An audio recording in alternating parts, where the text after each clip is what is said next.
ရာဇဝင်ထုတ်ပတ်တီလဲရှိရမယ်ဘာကိုလဲထိုးလောက်တဲ့မြင့်မြတ်တဲ့ဘူအောင်ဆိုင်ရဲ့ရာဇဝင်ထုတ်ပတ်တီလဲရှိရမယ်ဘာကိုလဲထိုးလောက်တဲ့မြင့်မြတ်တဲ့ဘူအောင်ဆိုင်ရဲ့တိုင်းပြည်ကျိုးစွန်ခဲ့တဲ့မြာစာနီတွေလွတ်လပ်ဖို့တို့များကိုကြုံတွင်မှာကဲတို့မြမာတွေစိုးမိုးဖို့မျှော်ကြရှာလို့ပေါ်လာတယ်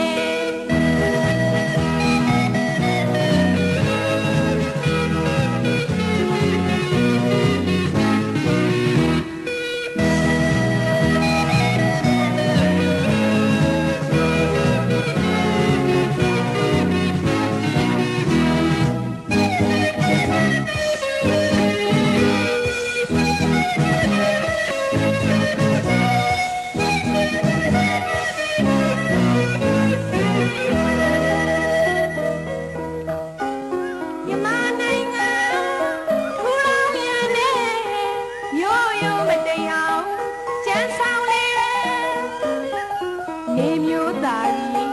ဗမာပြည်လက်ယုံဗမာနိုင်ငံလုံးဒီပေါ်စေတယ်စိတ်အားတန်တန်မန်းကောမလျှော့တဲ့ငါတို့လူမျိုးတကိုးရှိဖို့သူရဲ့ကောင်းတွေစုံညီတယ်တကယ်ပင်သရောမဟာပန်လူလာနဲ့စွမ်းတတ်တီရာဇဝင်ပြောင်း